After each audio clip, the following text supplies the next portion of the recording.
Assalamualaikum warahmatullahi wabarakatuh. Perkenalkan, saya Abdurrahman, mahasiswa program Magister Ilmu Hukum Universitas Indonesia dengan peminatan Hukum Ekonomi Islam.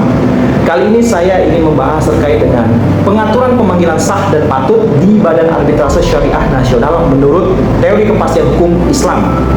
Seperti yang kita ketahui, bahwa menurut Undang-Undang Nomor 30 Tahun 99 tentang arbitrase dan alternatif penyelesaian sengketa, definisi daripada arbitrase adalah cara penyelesaian suatu sengketa perdata di luar peradilan umum yang didasarkan pada perjanjian arbitrase dibuat secara tertulis oleh para pihak yang bersengketa. Secara mudahnya adalah arbitrase ini adalah tempat penyelesaian sengketa secara berbeda dibandingkan dengan peradilan umum, tetapi ini adalah khusus di bidang perdata dengan syarat harus ada perjanjian yang mencantumkan klausul penyelesaian sengketa di arbitrase. Nah, arbitrase sendiri ini sangat beragam. Di antaranya ada yang bernama BANI, kepanjangannya adalah Badan Arbitrase Nasional Indonesia. Ada arbitrase BPSK, Badan Penyelesaian Sengketa Konsumen. Ada arbitrase khusus di bidang lembaga keuangan di Indonesia, yaitu namanya LAS-SJK, Lembaga Alternatif Penyelesaian Sektor Jasa Keuangan. Dan yang terakhir adalah tempat penyelesaian sengketa perdata khusus di ekonomi syariah, namanya adalah BADANAS, kepanjangannya adalah Badan Arbitrase Syariah Nasional di Indonesia. Nah, yang menjadi permasalahan ini adalah fokus kepada pemanggilan sah dan patut dalam hukum acara Basarnas. Sebenarnya, arbitrase maupun arbitrase syariah merujuk kepada Undang-Undang Nomor 30 Tahun 99 dan juga kepada HIR RBG mengenai ketentuan hukum acara perdata. Nah, yang menjadi permasalahan adalah apakah hukum acara perdata ini secara ketentuan yang tidak diatur dalam Undang-Undang 30 Tahun 99 secara otomatis mengacu kepada HIR dan RBG. Nah, ini yang menjadi permasalahan. Rumusan masalah yang saya angkat dalam diseminasi atau pembahasan kali ini, yaitu yang pertama, bagaimana kesesuaian implementasi pemanggilan sah dan patut di Basarnas berdasarkan peraturan perundang-undangan. Yang kedua, bagaimana tinjauan pemanggilan sah dan patut dalam putusan Mahkamah Agung Nomor 700 PDTsus ARB tahun 2017 berdasarkan teori kepastian hukum Islam. Adapun teori yang saya gunakan adalah adanya teori kepastian hukum yang tidak terpisahkan dari teori keadilan dan juga teori kemanfaatan. Menurut Gustav Redbruch merumuskan 3 nilai dasar hukum, yaitu ada keadilan, kepastian, dan juga kemanfaatan. 3 nilai dasar hukum ini tidak dapat dipisahkan satu sama lain.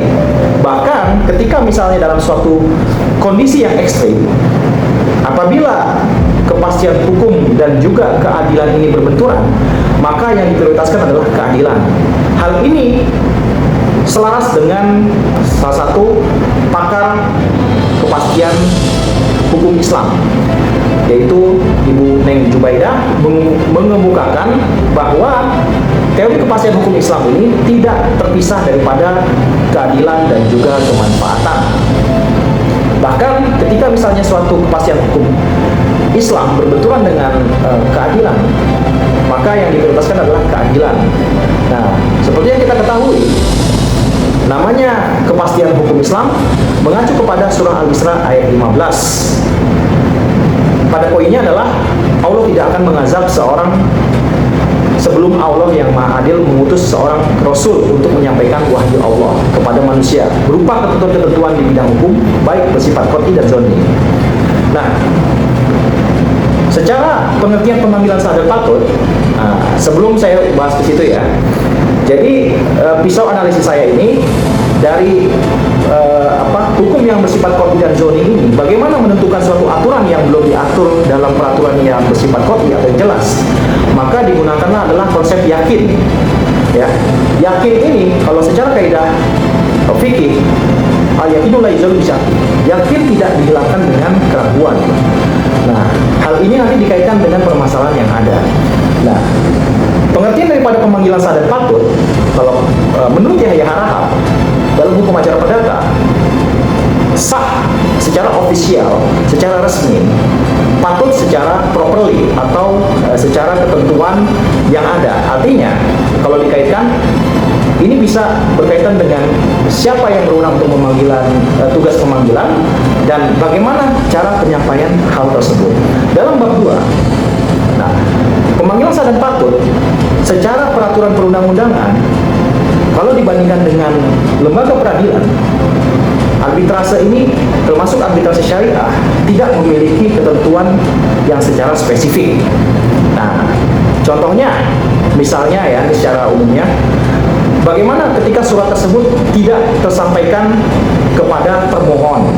Bagaimana mitigasinya? Siapa seharusnya yang dapat melakukan pemanggilan? Apakah harus jurusita ataupun kurir swasta yang misalnya sudah bekerja sama dengan lembaga peradilan? Ini nanti akan menjadi pembahasan secara detail. Nah, kalau di lembaga peradilan sendiri, dia sudah memiliki standar prosedur yang spesifik. Misalnya dalam aturan pemanggilan sah dan patut dalam lembaga peradilan, selain mengacu kepada HIR, dia juga mengacu kepada Peraturan Mahkamah Agung Nomor 7 Tahun 2022 tentang perubahan atas Peraturan Mahkamah Agung Nomor 1 Tahun 2019 tentang administrasi perkara dan persidangan di pengadilan secara elektronik. Mengacu juga kepada Pedoman Pelaksanaan Tugas dan Administrasi Peradilan Buku 2 Mahkamah Agung Tahun 2013. Selain itu juga mengacu kepada Surat Edaran Mahkamah Agung Nomor 1 Tahun 2023 tentang tata cara panggilan dan pemberitahuan melalui surat tercatat. Pada poinnya, lembaga peradilan sendiri sudah memiliki mitigasi bagaimana surat tersebut tidak sampai di tangan termohon atau hand on delivery.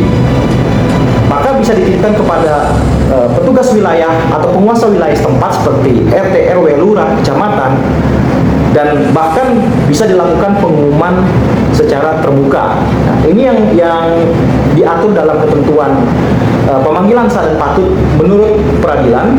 Nah, tetapi kenapa saya mengkaitkan dengan yang ada di Basarnas sendiri? Ini bisa menjadi kaca perbandingan dengan apa yang dicantumkan dalam Basarnas. Nah, secara praktek dan juga kesesuaian peraturan perundang-undangan, ini ada 3 poin yang ini tidak berkaitan dan tidak sesuai dengan peraturan perundang-undangan. Yang pertama, keharusan pemberitahuan pemohon secara tertulis kepada termohon. Hal ini di dalam Perbasarnas Nomor 1 Tahun 2021 itu menyebutkan pemohon memang wajib ya harus mengirimkan kepada termohon secara tertulis. Tetapi dalam prakteknya, ketika saya melakukan wawancara dengan pihak Basarnas, itu tidak diharuskan. Lantas, bagaimana pengaturan tersebut? Apa urgensi daripada suatu ketentuan itu diatur? Nah, ini yang menjadi tinjauan utama. Selanjutnya adalah mengenai petugas pemanggilan para pihak. Di dalam Perbasarnas, ini hanya menekankan kepada petugas kurir atau pos tercatat. Sedangkan setelah kita wawancara, ini ditekankan kepada petugas sekretariat Basarnas. Dan yang ketiga adalah pengaturan mitigasi bagaimana surat tersebut tidak sampai di tangan termohon.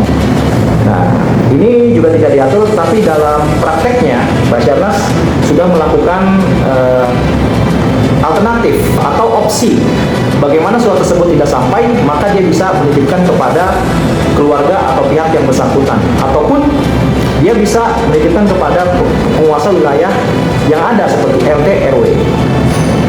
Nah, hal ini sangat berpengaruh kepada prosedur hukum acara di arbitrase syariah berikutnya.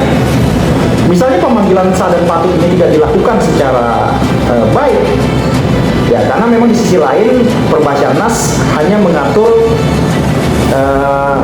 kalau misalnya si termohon tidak datang, termohon tidak hadir 3 kali berturut-turut, maka proses persidangan tetap dilanjutkan tanpa kehadiran termohon. Nah, ini yang menjadi permasalahan. Bagaimana kalau surat tersebut tidak sampai? Nah, hal ini bisa berdampak kepada hukum acara di Basarnas dan juga produk putusan dan upaya hukumnya.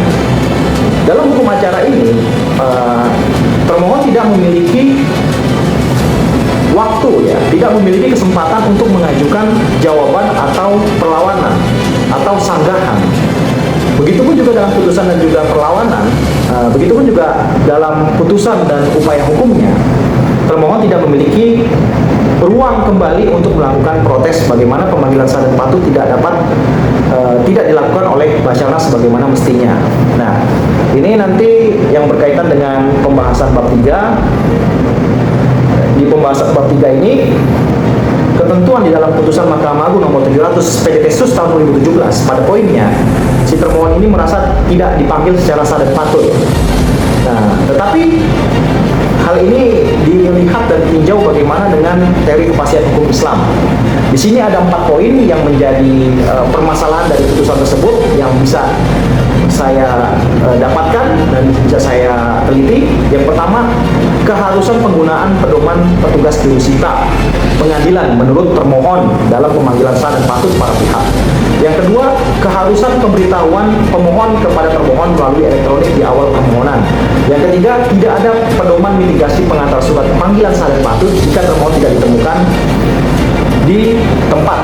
Dan yang keempat adalah tidak ada peluang termohon untuk mengajukan perlawanan terhadap putusan perstek atau upaya hukum. Nah, adanya kepastian hukum Islam secara pengaturan kalau dikaitkan dengan masalah tadi, 4 masalah tadi, maka ini bersifat zanni atau dugaan, belum bersifat penegasan atau qat'i. Nah, Basarnas mengacu aturan yang ada, karena di dalam Basarnas sendiri tidak memuat standar operasional prosedur yang lengkap, ya, dan tidak rinci. Nah, pengaturan hal ini dapat berfungsi selain dari aspek keadilannya adalah memastikan para pihak untuk dapat memiliki hak yang sama di persidangan, tetapi secara manfaat ini sangat minim terjadi adanya silang pendapat. Dan di pemeriksaan berikutnya, kalau misalnya ini sudah diatur, maka namanya silang pendapat itu jarang sekali terjadi dan fokus kepada kebenaran substantif atau material. Nah, mungkin cukup sekian dari pemaparan kali ini. Sebelumnya terima kasih sudah menonton video ini, semoga bermanfaat untuk kita semua. Wassalamualaikum warahmatullahi wabarakatuh.